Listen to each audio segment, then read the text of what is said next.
तो कैसे हैं आप। स्वागत है आपका मेरे यूट्यूब चैनल में। आज की वीडियो में हम यहाँ पे देख रहे हैं तो जो हमारी एक सीरीज चल रही थी उत्तराखंड परीक्षा वाणी सीरीज, जिसमें हम उत्तराखंड जो परीक्षा वाणी थी इसका हम पहला चैप्टर यहाँ पे देख रहे थे, उत्तराखंड संक्षिप्त अवलोकन। तो आज की यहाँ पे जो वीडियो है तो ये 8वीं वीडियो है और इससे पहले हमने यहाँ पे 7 वीडियो कंप्लीट करी है। इन 7 वीडियो में हमने यहाँ पे 350 क्वेश्चन कवर कर लिए हैं। अगर आपने इन वीडियो को अभी तक नहीं देखा है तो आप प्लेलिस्ट में जाके देख सकते हैं। तो चलिए यहाँ पे शुरू करते हैं आज की वीडियो। पहला यहाँ पे जो क्वेश्चन है, भावर के उत्तर की पहाड़ियों को क्या कहा जाता है। तो भावर क्षेत्र के उत्तर की पहाड़ियों को क्या कहा जाता है? इनको कहा जाता है शिवालिक या बाह्य हिमालय। राज्य में शिवालिक श्रेणी की औसत चौड़ाई तथा ऊंचाई कितनी है? ठीक है, राज्य में शिवालिक श्रेणी की औसत चौड़ाई तथा ऊंचाई कितनी है? तो चौड़ाई जो है यहाँ पे 10 से 20 एवं जो ऊंचाई है तो 70 से 1200 मीटर की ऊंचाई है। हिमालय की सबसे नवीन श्रेणी कौन सी है? तो कौन सी जो श्रेणी है जो हिमालय की सबसे नई है तो वो है शिवालिक श्रेणी।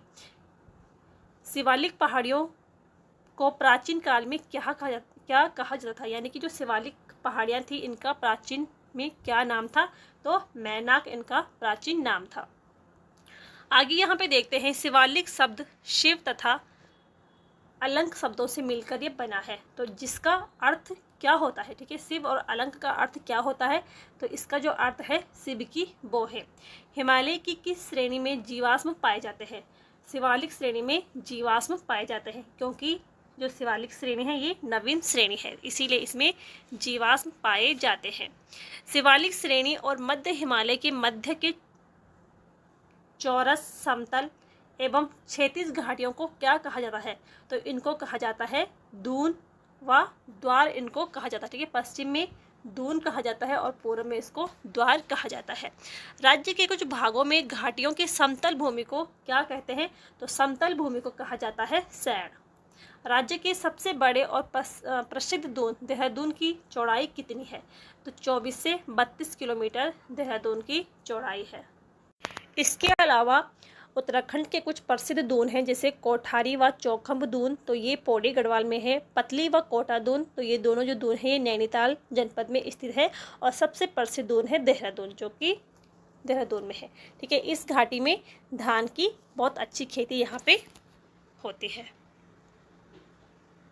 जो यहाँ पे शिवालिक क्षेत्र है, ठीक है, शिवालिक जो क्षेत्र है तो इसका जो फैलाव है तो ये फैलाव 7 जिलों में है और शिवालिक क्षेत्र में गर्म व आर्द्र जलवायु यहाँ पे पाई जाती है। राज्य में मध्य हिमालय कितना चौड़ा और ऊंचा है? तो 70 से 100 किलोमीटर ये चौड़ा है व 1200 से 4500 मीटर ये इसकी ऊंचाई है। पहाड़ों की रानी मसूरी किस श्रेणी में स्थित है? तो पहाड़ों की रानी इसको कहा जाता है मसूरी को कहा जाता है और ये मध्य हिमालय में स्थित है। अगर यहाँ पे पूछा जाए पहाड़ों का राजा तो चक्राता कहलाता है। कुमाऊं के अधिकांश ताल किस पर्वत श्रेणी के दक्षिणी ढाल पर स्थित है? तो मध्य हिमालय में स्थित है कुमाऊं के अधिकांश ताल। प्राचीन ग्रंथों में बृहत हिमालय को क्या कहा गया है? तो बृहत हिमालय को कहा गया है प्राचीन ग्रंथों में हिमाद्री, यानी कि बर्फ का घर। जो बृहत हिमालय है इसके कुछ अन्य नाम हैं, तो इसे आंतरिक हिमालय कहा जाता है, इसे महा हिमालय भी कहा जाता है, मुख्य हिमालय या उच्च हिमालय इसके नाम है। ठीक है, इनको इन नामों से जाना जाता है बृहद हिमालय को। जो बृहद हिमालय है ये लघु हिमालय के उत्तर व ट्रांस हिमालय के दक्षिण में स्थित है। और बृहद हिमालय व मध्य हिमालय के मध्य एक रेखा है जिसको मेन सेंट्रल थ्रस्ट कहा जाता है, यानी कि केंद्रीय भ्रंश रेखा इसको कहा जाता है। तो केंद्रीय भ्रंश रेखा किसके मध्य है? तो ये बृहद हिमालय व मध्य हिमालय की मध्य रेखा है। शीतोष्ण कटिबंधीय सदाबहार प्रकार के कोणधारी वन किस श्रेणी में पाए जाते हैं? तो ये मध्य हिमालय में पाए जाते हैं। मध्य हिमालय के अंतर्गत चमोली, पौड़ी और अल्मोड़ा जिलों में फैले दूताधौली श्रृंखला को क्या कहा जाता है? तो इसे उत्तराखंड का पामीर कहा जाता है।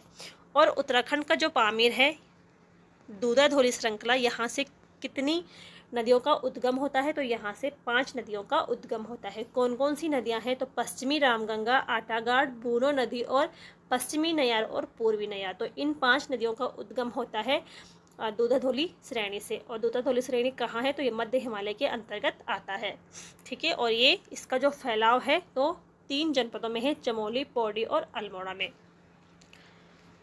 गैरसैंण स्थित है? तो गैरसैंण भी दूधाधौली श्रृंखला में स्थित है और गैरसैंण ये राज्य की ग्रीष्मकालीन राजधानी है। राज्य की अधिकांश ऊंची पर्वत चोटियां स्थित है? तो ये बृहद या उच्च हिमालय में स्थित है। वह शिखर कौन सा है जो शिव धाम के रूप में प्रतिष्ठित है और अलग अलग दिशाओं से अलग अलग रूपों में ये दिखता है? तो ये है त्रिशूल शिखर, जो कि चमोली में स्थित है। सर्वाधिक ऊंचाई वाली 4 चोटियां कौन कौन सी हैं? तो इसमें देखते हैं, सबसे पहली जो है वो है नंदा देवी पश्चिमी, ठीक है। इसकी जो ऊंचाई है तो 7,817 मीटर है और ये चमोली में स्थित है। कामेट, तो ये 7,756 मीटर है, ये भी चमोली में है। पूर्वी नंदा देवी, ठीक है, नंदा देवी पूर्वी, ये भी चमोली और पिथौरागढ़ में स्थित है। और माणा, ये भी चमोली में है। जो यहाँ पे नंदा देवी पश्चिमी है, तो सबसे पहले इस चोटी को आरोह करने का जो प्रयास किया था, तो कब किया था? 1905 में, ठीक है। 1905 में इस चोटी को आरोह करने का प्रयास किया था। और किसने किया था? तो टीजी लॉन्ग डिस्टॉफ ने किया था। लेकिन 1936 में इसका सफल आरोहण किया गया और वो किया गया था पहली बार टिलमैन ओडेल ने इसका सफल आरोहण किया है। आगे यहाँ पे देखते हैं, राज्य में सर्वाधिक ऊंचाई वाली अधिकांश चोटियाँ कहाँ हैं? तो वो है चमोली जनपद में। फूलों की घाटी स्थित है? तो ये बृहद हिमालय क्षेत्र में स्थित है और बृहद हिमालय क्षेत्र के मूल निवासी कहलाते हैं, ठीक है।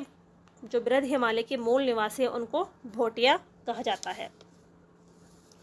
और अगर कुमाऊं की सर्वाधिक जनजाति पूछा जाए तो वो है थारू जनजाति, गढ़वाल की जौनसारी जनजाति, ठीक है। और अगर बृहद हिमालय की पूछी जाए सर्वाधिक तो वो है भोटिया जनजाति। कुमाऊं और उत्तराखंड की सर्वाधिक जो जनजाति है तो वो है थारू जनजाति। उच्च हिमालय क्षेत्र के विशाल हिमनद किस युग के हैं? तो ये हैं प्लास्टोसीन युग के हैं। आगे यहाँ पे देखते हैं, ग्रीष्म ऋतु को उत्तराखंड में क्या कहते हैं? तो ग्रीष्म ऋतु को रोड़ी या खरसो कहा जाता है। वर्षा ऋतु को चौमासा कहा जाता है और शीत ऋतु को ह्यूंद या इसको श्योंद भी कहा जाता है। ग्रीष्म ऋतु में राज्य में किस प्रकार की दशाएं पाई जाती हैं? तो उष्णकटिबंधीय दशाएं पाई जाती हैं ग्रीष्म ऋतु में राज्य में। आगे यहाँ पे देखते हैं, तो वर्षा ऋतु में सर्वाधिक वर्षा किस हिमालय क्षेत्र में होती है? तो ये होती है शिवालिक क्षेत्र में, ठीक है। और शिवालिक हिमालय का वह कौन सा स्थान है जहाँ वर्षा ऋतु में सर्वाधिक वर्षा होती है? तो नरेंद्रनगर, ठीक है। नरेंद्रनगर कहाँ पे है? तो ये शिवालिक क्षेत्र में स्थित है और यहाँ पे सर्वाधिक वर्षा होती है।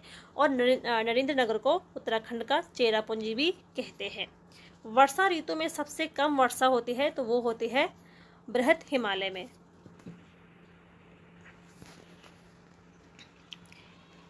राज्य में औसत वार्षिक वर्षा होती है तो 1500 से लेके 200 सेंटीमीटर तक की इसके बीच में वर्षा होती है। राज्य में दक्षिण से उत्तर बढ़ने पर वर्षा की मात्रा में क्या प्रभाव पड़ेगा? तो राज्य में दक्षिण से उत्तर की ओर बढ़ने पे वर्षा घटती है। सर्वाधिक तापमान वाला क्षेत्र कौन सा है? तो वो है शिवालिक से तराई तक का जो क्षेत्र है ये सर्वाधिक तापमान वाला क्षेत्र है। और राज्य में अधिकतम तापमान किस स्थान का दर्ज किया गया है? तो ये है पंतनगर। सबसे कम तापमान वाला क्षेत्र कौन सा है? तो वो है बृहद हिमालय। और राज्य का सबसे ठंडा महीना कौन सा है? तो जनवरी का, ठीक है। ये क्वेश्चन बनता है कि राज्य का सबसे ठंडा महीना कौन सा है? तो वो है जनवरी का। और अगर सबसे गर्म महीना आए तो वो है जून का महीना। दिसंबर जनवरी में विंटर लाइन नामक प्राकृतिक घटना भारत में कहाँ होती है? तो ये होती है मसूरी में, ठीक है, उत्तराखंड के मसूरी में होती है विंटर लाइन नामक प्राकृतिक घटना। और मसूरी के अलावा विंटर लाइन नामक प्राकृतिक घटना कहाँ होती है? तो उत्तराखंड के मसूरी में होती है। इसके अलावा ये स्विट्जरलैंड में होती है। आगे यहाँ पे देखते हैं, चमोली और तिब्बत के बीच प्रमुख दर्रे या खाल कौन से हैं? ठीक है, तो दर्रों को खाल भी कहा जाता है। तो चमोली और तिब्बत को जोड़ने वाले कौन से दर्रे हैं? तो नीति दर्रा, किंगरी भिंगरी, माणा और बालचा, सलसल, भ्यूंडार, चोरहोती, लमलंग और घाटलिया दर्रा। ये जो दर्रे हैं ये चमोली और तिब्बत के बीच में स्थित हैं। इसी प्रकार पिथौरागढ़ और तिब्बत के बीच के दर्रे कौन कौन से हैं? तो लिपुलेख दर्रा, गूंजी, दारमा, नवी धुर्रा, मंस्या, लंपिया या इसको लिम्पिया भी कहा जाता है, ऊंटा, जयंती और लेवी दर्रा। ठीक है, ये पिथौरागढ़ और तिब्बत के बीच स्थित है। उत्तरकाशी और तिब्बत के बीच स्थित कौन से दर्रे हैं? तो थांगला दर्रा, मुलिंगला, नेलंग और साग चौकड़ा दर्रा। ठीक है, जो इसमें इम्पोर्टेंट है वो है थांगला दर्रा।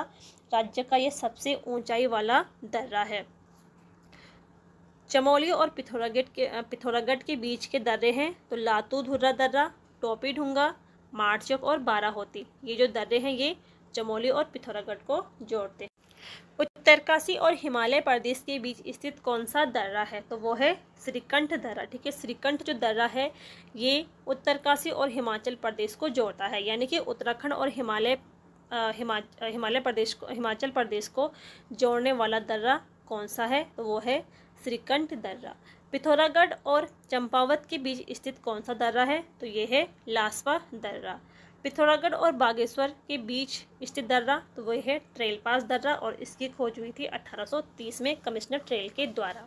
बागेश्वर और चमोली के बीच स्थित दर्रा कौन सा है? तो सुंदर ढूंगा दर्रा। ठीक है, सुंदर ढूंगा जो दर्रा है बागेश्वर और चमोली को जोड़ता है।